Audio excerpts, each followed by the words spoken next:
Je suis là avec ma pote sûre, ma partenaire de crime. Je suis trop refaite d'avoir ma belle ici avec moi. La double All-Star de la WNBA, Kelsey Mitchell en personne. Ça dit quoi l'équipe? Bien ou quoi?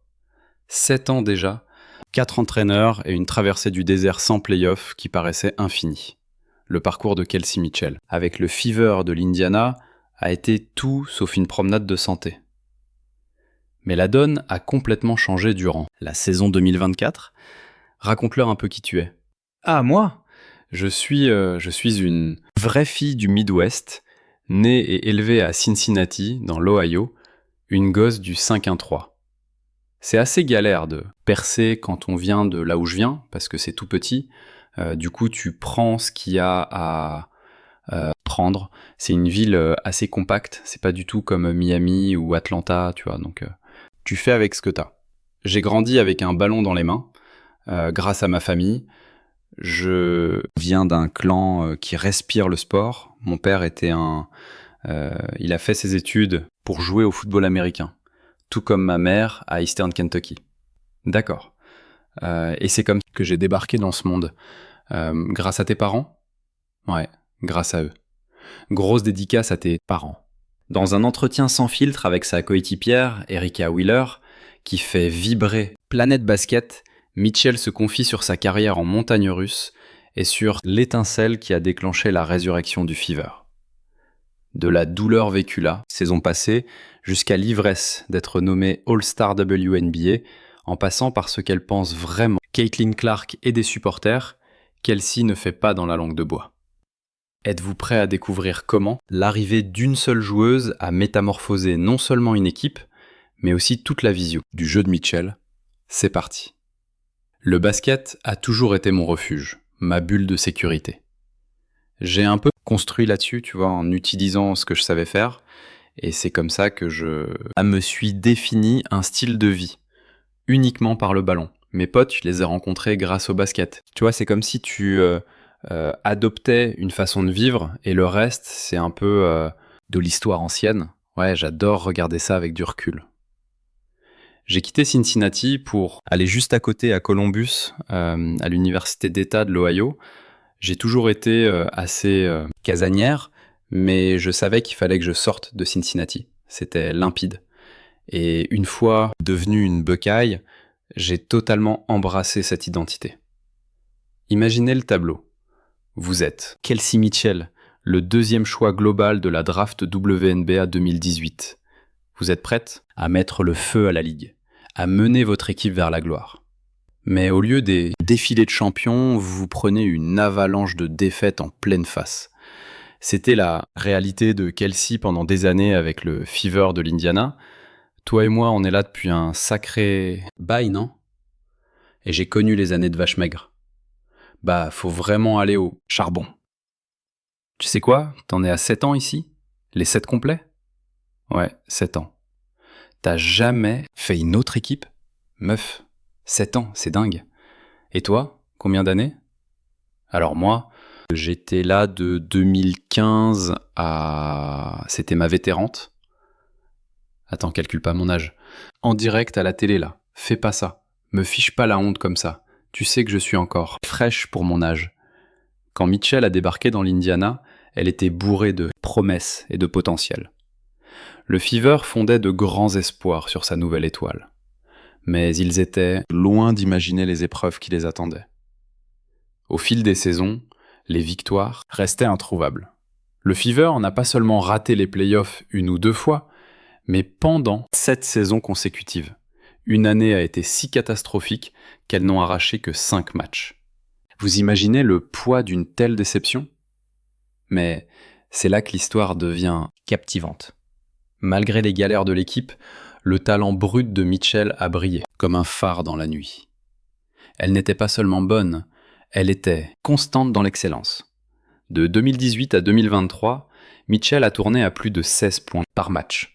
On ne parle pas d'une simple bonne passe, c'est une demi-décennie de scoring au niveau élite. Les 2 ou 3 premières années, en gros, tu peux nous faire le topo? Pas besoin d'un roman, j'étais là pour une bonne partie, donc raconte-moi juste l'enfer de cette période, et après on zappera directement vers ta situation actuelle. Mais les exploits personnels ne peuvent masquer la frustration collective qu'un temps. Mitchell, compétitrice acharnée, a fini par remettre en question son avenir dans l'Indiana. Elle empilait les paniers, les récompenses pleuvaient, mais il manquait l'essentiel. Comme elle le dit, les points restaient des points, les trophées des trophées, mais c'était vide.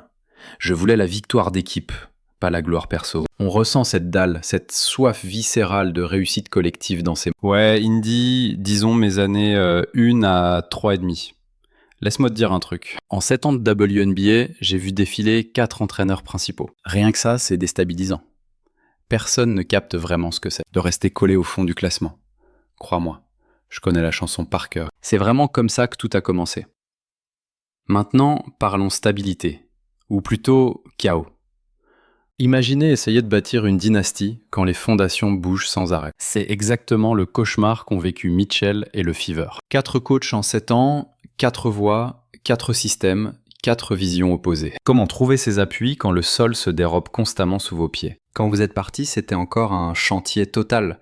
Les coachs valsaient, et à ce stade, on essayait juste de savoir si on allait sortir la tête de l'eau ou couler à pic. Et pour être honnête, je n'avais aucune idée de la tournure qu'allait prendre ma carrière. Parce que les points, c'est bien beau, les trophées aussi, mais sans la gagne, ça vaut rien. Ce sport, c'est le collectif avant tout. Et n'importe quel vrai champion te le dira, tout tourne autour de l'équipe. C'est là que le véritable caractère de Kelsey Mitchell éclate au grand jour. Des joueuses moins solides auraient exigé un transfert ou levé le pied. Pas Mitchell. Sa rigueur de travail est devenue légendaire au sein de la franchise. C'était souvent la première arrivée à la salle et la dernière à éteindre la lumière. Jour après jour, défaite après défaite, Mitchell a continué de charbonner et d'y croire. À mesure que les revers s'accumulaient, sa détermination se renforçait. Elle a fait un choix crucial qui a défini toute sa trajectoire. Elle a décidé d'incarner la solution. Rester quand tout va bien, c'est facile. Mais la loyauté de Mitchell dans la tempête, c'est une perle rare. C'est malheureux, mais j'ai pris les cartes qu'on m'a distribuées et j'ai fait avec. J'ai fait confiance à l'organisation, à la direction et aux gens qu'ils ont recrutés. Je me suis laissé porter par le courant, j'ai fait confiance au processus. Avec le recul, je me dis que j'ai bien fait de tenir bon. Regarde où on est. Je sais pas si... Mais t'as quand même dû tout recommencer à zéro 4 fois, non? Carrément. À chaque nouveau coach, tu repars littéralement de la case départ. Tu dois reconstruire une relation, prouver ta valeur, t'adapter à sa vision. Même s'ils savent qui tu es et qui se trouve dans le vestiaire, sur le terrain, c'est une toute autre histoire. J'étais en mode survie, dos au mur. Ce que tout le monde voit aujourd'hui, c'est juste le résultat. J'ai toujours été une battante. J'ai toujours dû lutter pour trouver ma place. C'est ça qui m'a forgé. C'est la voie à suivre, tu vois. Et en 2023, cette fidélité a fini par payer après des années d'exploits individuels éclipsés par les galères de l'équipe. Kelsey Mitchell a enfin reçu la validation qu'elle méritait tant. Elle a décroché sa première sélection All-Star de sa carrière. Un véritable triomphe, saluant non seulement son talent, mais aussi sa ténacité face à l'adversité. Franchement, je savais pas à quoi ressemblerait le All-Star pour moi. Je l'avais jamais vraiment envisagé, c'était pas forcément un objectif. Je savais juste qu'il fallait que je m'entraîne et que je fasse le taf, pour que mon nom circule encore. Comme je disais, t'es en mode survie, sur la défensive, dans tout ce que tu fais. Et là, boum, je chope ma première sélection, et j'étais genre, sérieux? Tu sais, j'ai reçu un coup de fil de la WNBA. Tu vois, tu reçois l'appel, mec, mais t'es même pas en mode euphorie. T'es juste là, ouais, c'est la WNBA, quoi? Attends, je suis dans le vestiaire en mode, pourquoi il... Et je me dis, hein? Ouais. Et je me dis, punaise. Et c'est dingue, j'ai grave minimisé le truc. Mais tellement. Non, faut que tu saches, écoute. Non, faut vraiment que tu réalises que tu l'as trop joué profil bas. Mais même en célébrant cette étape majeure, Mitchell restait focalisée sur la réussite collective. En repensant à son parcours, elle disait « J'ai toujours dû aller au charbon. » Ouais, il n'y a jamais eu de moment genre « c'est facile. J'ai toujours dû charbonner. Attends, celle-là je la garde, je me la mets de côté. » Oh, aller au charbon. Attends, je note. J'ai toujours dû le faire. Et tu peux sûrement comprendre parce que tu sais ce que c'est de bouger partout pour, tu sais, te faire une place. Pour moi, c'était question de garder mon nom ou mon jeu assez pertinent pour avoir de la valeur. Ces mots dépeignent une joueuse qui n'a jamais choisi la facilité, qui a bataillé pour chaque miette de respect. La saison 2024 a propulsé Mitchell vers des sommets. Elle a explosé tous ses records personnels. 19,2 points par match, avec une adresse affolante de 46,8% au tir et 40,2% à 3 points. C'était pas juste de bonnes stats, c'était des chiffres de superstar. Mitchell jouait le meilleur basket de sa vie et la ligue commençait enfin à capter. Alors, que s'est-il vraiment passé durant la saison 2024 et pourquoi a-t-elle débuté par un drame ? Alors que l'étoile de Kelsey Mitchell continuait de briller, une terrible perte personnelle a failli éteindre sa flamme pour le jeu. Comment a-t-elle puisé la force non seulement de jouer, mais de dominer face à un deuil accablant ? Tu sais, ça a été une année compliquée pour moi d'un point de vue perso. Tu sais, j'ai perdu mon père il y a 5 ou 6 mois, donc c'était dur. Et je regarde mon année maintenant, dub, et je suis juste tellement reconnaissante d'être encore là. Parce que j'aurais jamais cru, tu vois, déjà le faire sans un parent.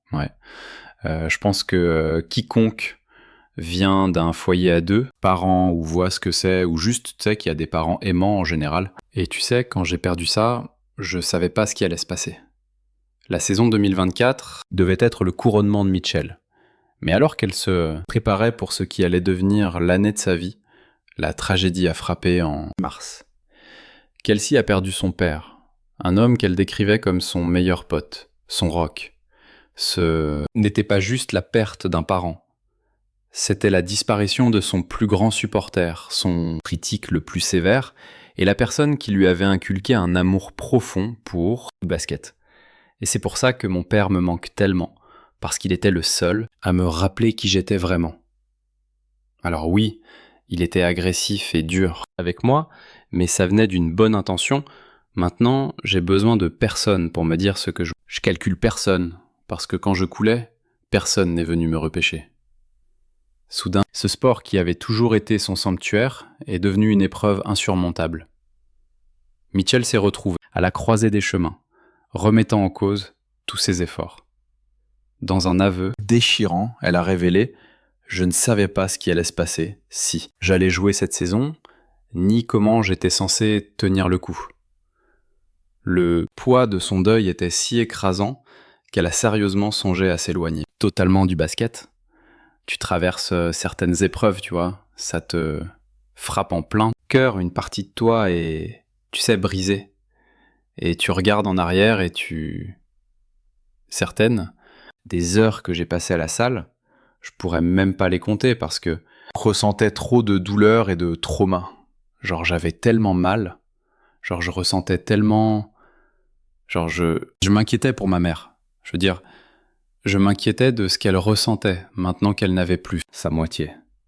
Je m'inquiétais pour mes frères et sœurs. Mais mon frère était outre-mer. Ma sœur essayait de comprendre sa vie en dehors de son boulot de 9h à 17h. Ce qu'elle voulait faire, et elle s'était lancée dans le coaching et comptait sur mon père pour certains trucs. Et donc on nous a tous arraché un morceau de nous et on savait pas à quoi ça allait ressembler. Mais c'est là que l'histoire de Mitchell prend un virage inattendu. Dans ses moments les plus sombres, elle a trouvé une bouée de sauvetage inespérée. Ses coéquipières. Le vestiaire du Fever a fait bloc autour de sa star, créant un système de soutien qui allait s'avérer crucial pour les mois à venir. Et au centre de tout ça, il y avait nul autre que la sensationnelle rookie Caitlin Clark. Vous vous dites peut-être, attends, comment une débutante peut avoir un tel impact sur une vétérane ? Mais c'est toute la beauté du sport collectif. L'arrivée de Clark a semblé injecter une nouvelle énergie dans toute l'organisation du Fever, et Mitchell n'y a pas échappé. Elle s'est retrouvée attirée par l'enthousiasme contagieux et le soutien indéfectible de Clark.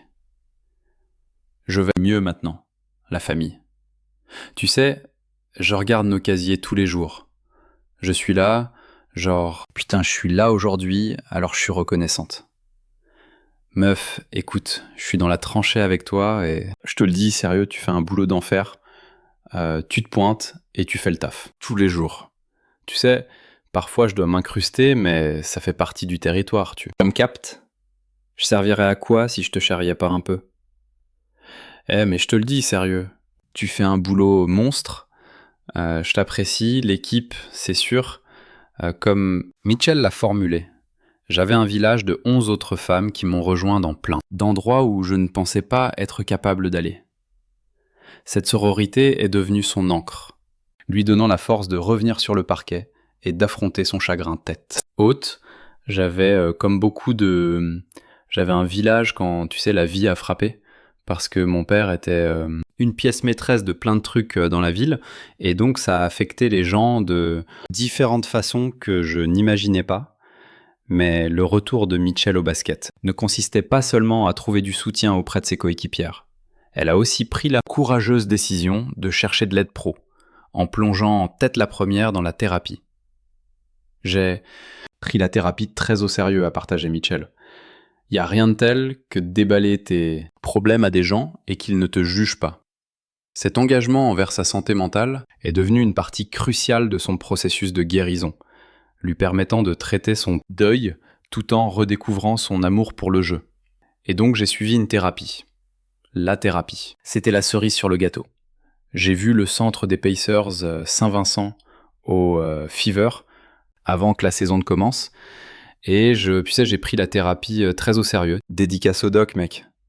Il était Parce que, tu sais, il n'y a rien de tel. Pouvoir vider son sac auprès de quelqu'un sans craindre le moindre jugement, c'est inestimable. Sérieux, ça change tout. Tu te contentes de déposer ton fardeau, tout simplement. Et je t'assure, ça m'a fait un bien fou. Une véritable libération. J'ai avancé pas à pas, au jour le jour. En parallèle, je me suis plongé dans les Saintes Écritures. C'est vraiment la connexion avec le divin qui a été la clé de voûte. Plus je renforçais ma foi, en me rapprochant de sa parole et de ma mission, plus les obstacles s'effaçaient au fil de la saison.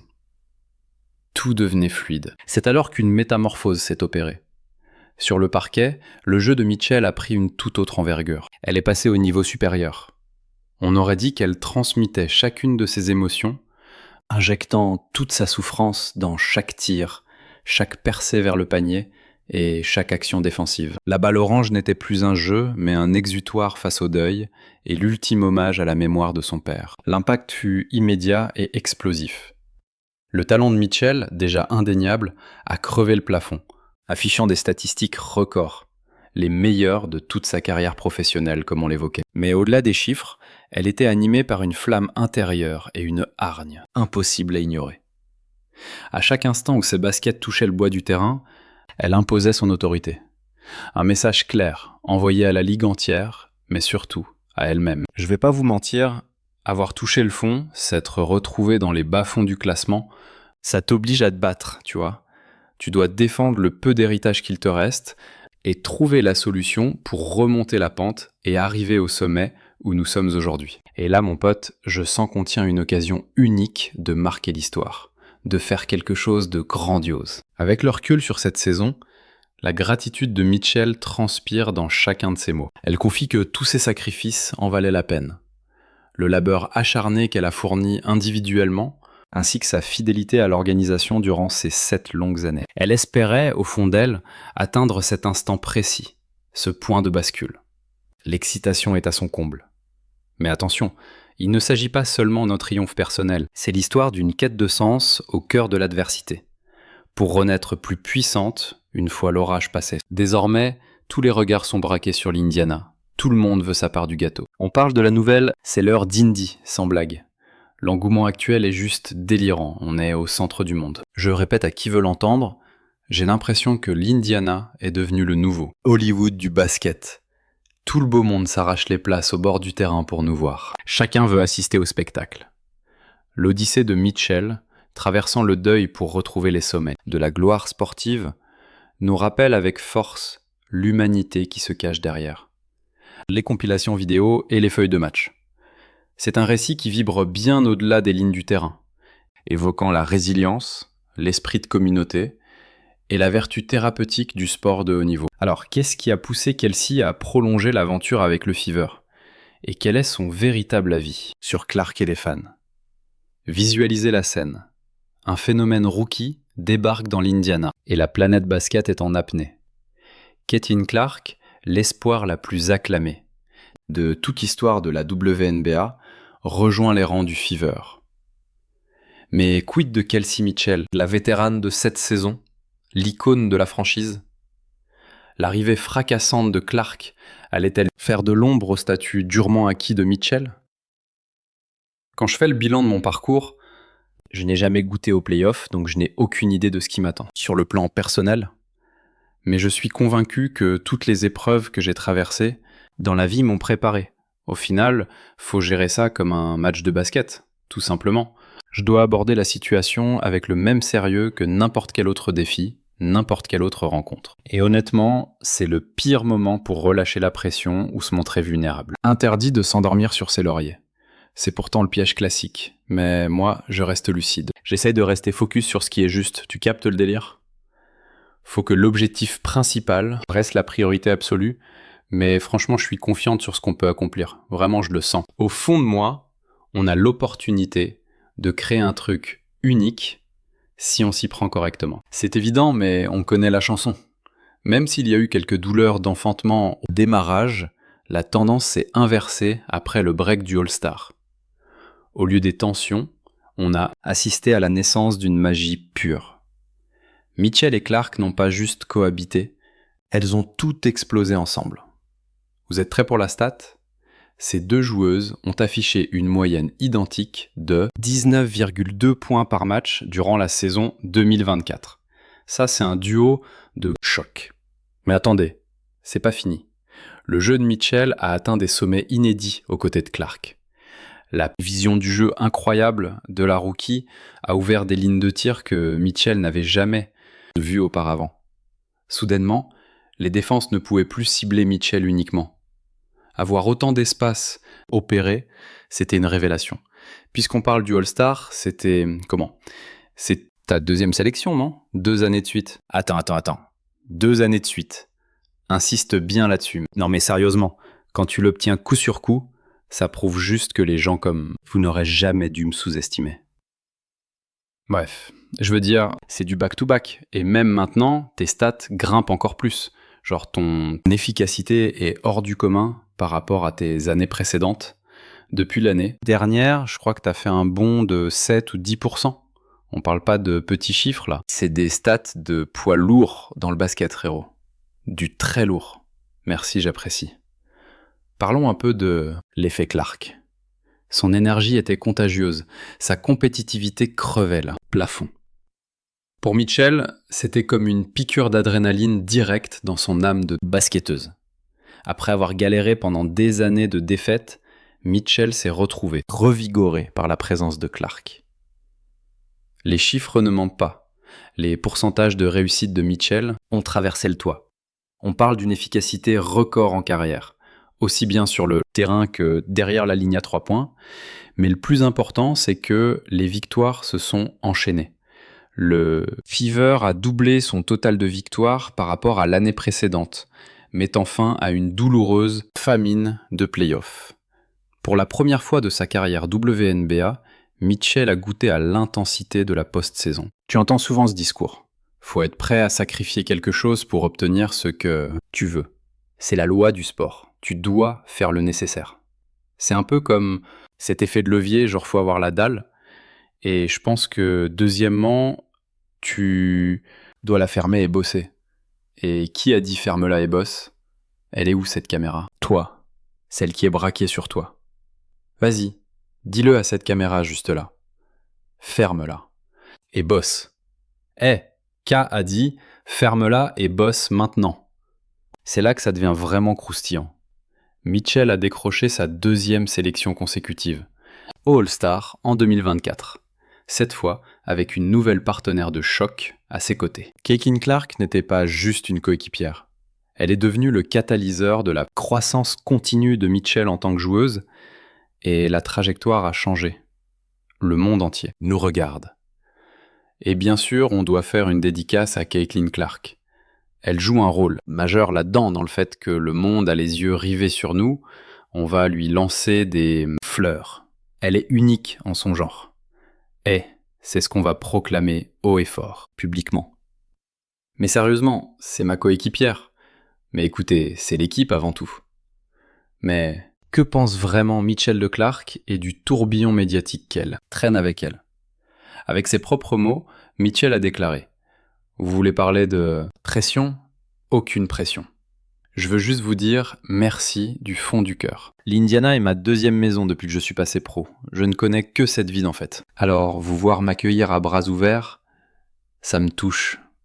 Je retiens le visage de chaque employé que je croise. Que vous soyez à l'entretien ou derrière la caméra, je veux être cette personne proche de vous. C'est une des raisons majeures de mon retour. Ici, j'ai la chance de côtoyer des gens en or. Et puis j'ai rencontré une légende vivante, Caitlin Clark, celle qui a littéralement mis la planète basket à ses pieds. Ensemble, on compte bien vous rendre fiers, croyez-moi. On veut que vous sentiez que vous faites partie intégrante de notre succès et de notre aventure. Je suis bien là. Allez, c'est parti. Ce n'est pas juste du respect. C'est une admiration sincère et une vraie excitation pour ce partenariat. Sur le parquet, la synergie entre Mitchell et Clark crevait l'écran, match après match. Mitchell se régalait à la réception des passes millimétrées de Clark. Résultat, des actions d'anthologie et des records pulvérisés tout au long de la saison. L'idée n'était pas de gonfler les stats individuelles, mais de tirer toute l'équipe vers le haut. Je vous le dis, j'adore les fans de Caitlin Clark, mais eux, c'est un tout autre délire. Leur truc, c'est le C-squared. Grosse dédicace au crew. C'est un autre niveau, ils sont hyper passionnés, c'est à la vie, à la mort avec eux. Écoutez, pour ses fans, Caitlin est une déesse intouchable. Elle ne peut rien faire de travers. Faut pas les tester, ne jouez pas avec ses fans. Eux, c'est la Team C-Squared. Heureusement que je suis du bon côté de la barrière, bébé. Je veux pas faire l'oiseau de mauvais augure. Là, ils nous kiffent, mais si on se plante, on est foutu. Les amis, je vous aime aussi, promis, juré. Et les supporters, ils la suivraient jusqu'au bout du monde. Ah, ils bougent, c'est clair. Là où elle va, ils sont là. Je trouve ça carrément dingue, franchement. Ils iraient littéralement n'importe où pour elle. C'est dire la puissance de la plateforme qu'elle a bâtie. Je me dis, waouh, c'est le feu. C'est comme quand on parle de Travis Kelce à la télé. Mais qu'on parle aussi de Taylor Swift, et ses fans ont l'air tout aussi déchaînés. C'est juste hallucinant. La résurgence de Mitchell n'était pas seulement une victoire personnelle. Elle a joué un rôle clé dans la spectaculaire remontée du Fever. Pour la première fois depuis 2016, l'Indiana a retrouvé le chemin des playoffs. La traversée du désert était finie, et Mitchell était au cœur de cette renaissance. La direction du Fever a bien saisi l'importance capitale de Mitchell pour cette nouvelle ère. Au moment de prolonger leur leader vétéran, la présidente Kelly Krauskopf a été directe. Kelce est la pierre angulaire de notre franchise depuis de nombreuses années, et nous sommes enchantés de la voir revenir sous les couleurs du Fever. C'est clair, Mitchell n'est pas seulement le passé de l'équipe, elle est essentielle à son avenir. Tout d'abord, merci d'être là. Merci de votre présence. On parle de l'importance de Kelce pour l'Indiana Fever. J'apprécie la question. Ouais, tout chez Kelce Mitchell est central, vous voyez ? Les valeurs fondamentales. Son QI basket, tout chez elle incarne notre identité. Il était hors de question qu'elle aille ailleurs qu'au Indiana Fever. C'est donc un jour glorieux pour notre franchise. Tout commence avec elle. Sa légende continue de s'écrire avec le maillot de l'Indiana. Et maintenant, c'est parti sur les chapeaux de roue. Ce qu'on voit dans l'Indiana rappelle les duos mythiques vétérans-rookies de l'histoire de la WNBA. L'expérience de Mitchell, couplée au talent surnaturel de Clark, a créé une ligne arrière qui fait déjà sensation dans toute la ligue. Alors, quel avenir pour Kelce Mitchell? Et le Fever de l'Indiana? On dirait bien que la saison 2024 n'était que l'apéro, le début d'une épopée légendaire, l'arrivée de Clark ayant mis le feu aux poudres et boosté le jeu de Mitchell. Le ciel est la seule limite pour ce duo explosif. Je suis de retour en Fever Girl. Une vraie Fever Girl. Je suis trop contente. Ce terrain m'avait manqué. Ouais, je reste une Fever Girl. J'ai beaucoup réfléchi à cette décision, à ce qu'il me fallait, pour moi. Et bien sûr pour ma famille, mes potes. Et puis Indy, c'est comme ma deuxième maison. Donc je me suis dit, allez, on y retourne. L'histoire de Kelce Mitchell avec le Fever de l'Indiana est sur le point de prendre un tournant radical. Vous réalisez le truc ? Elle vient de paraffer un contrat Supermax d'1 an pour un joli $250 000 pour la saison 2025. Et ouais les gars, le Fever garde sa pépite. Et Mitchell est plus chaude que jamais. Juste pour voir où ce programme nous mène.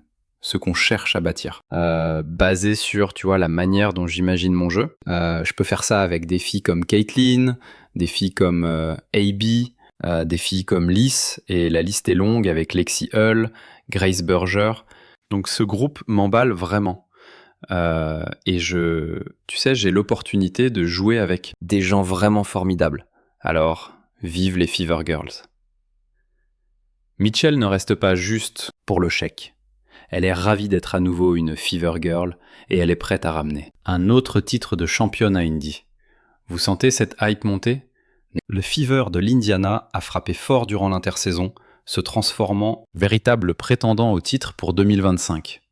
Jusqu'où s'envoleront-elles ? L'avenir le dira.